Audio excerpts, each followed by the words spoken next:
اعوذ باللہ من الشیطان الرجیم بسم اللہ الرحمن الرحیم۔ پارہ 30 سورہ المطففین۔ ارشاد ہوا کہ ناپ تول اور کمی بیشی کرنے والوں کے لیے سخت خرابی ہے۔ یہ یوم آخر پر یقین نہ ہونے کے باعث ہے، اور اسی باعث انسان ایسی ہی بدعمالیاں کر کے معاشرے میں بگاڑ اور فساد کا موجب بنتا ہے۔ فرمایا، کیا یہ لوگ نہیں سمجھتے کہ ایک عظیم دن کو انہیں دوبارہ اٹھایا جائے گا جب تمام لوگ رب العالمین کے سامنے کھڑے ہوں گے؟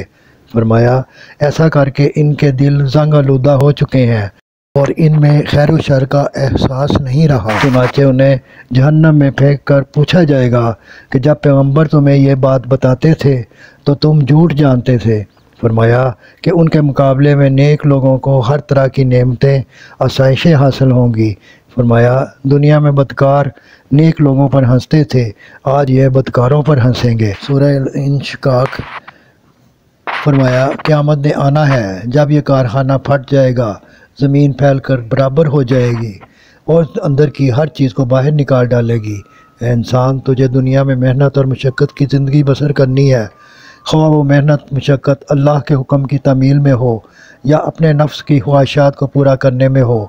پھر مر کر دوبارہ زندہ ہونا ہے۔ اعمال نامے تقسیم ہوں گے، جس کے دائیں ہاتھ میں ہوگا اس کا حساب آسان ہوگا، جسے پیٹھ کے پیچھے پکڑایا جائے گا وہ موت کو پکارے گا تاکہ آفتوں سے چھٹ جائے، لیکن موت کہاں، وہ دہکتی آگ میں ڈالا جائے گا، کیونکہ انہوں نے دنیا کی خوشیوں میں مگن رہ کر آخرت کو بھلائے رکھا۔ سورہ البروج۔ فرمایا کہ جن لوگوں نے کسی بھی مسلمان مرد و زن کو ایذا پہنچائی اور پھر توبہ کیے بغیر مر گئے تو ان کے لیے جہنم میں جلنے والا عذاب تیار کیا گیا ہے، اور جو لوگ ایمان لا کر عمل صالح کرتے ہیں ان کا ٹھکانہ جنت کے باغات ہیں۔ فرمایا، تم پیدا ہو کر مرو گے اور پھر زندہ ہوگے۔ اللہ بخشنے والا اور اپنے بندوں کو ٹوٹ کر چاہنے والا عرش بری کا مالک ہے، سرکشوں کو پل بھر میں تباہ کر ڈالتا ہے۔ یقین نہ ہو تو فرعون سمود کے حالات دیکھ لو، مگر کفار ان واقعات سے سبق لینے کی بجائے قرآن کو جھٹلانے اور مٹانے کے درپے ہیں۔ مگر قرآن تو محفوظ ہے، البتہ یہ لوگ گرفت میں آنے والے ہیں۔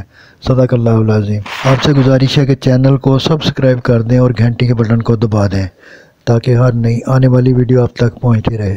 دعا کہ اللہ تعالیٰ آپ کو صحت و تندرستی والی زندگی عطا فرمائے۔ آمین آمین آمین یا رب العالمین۔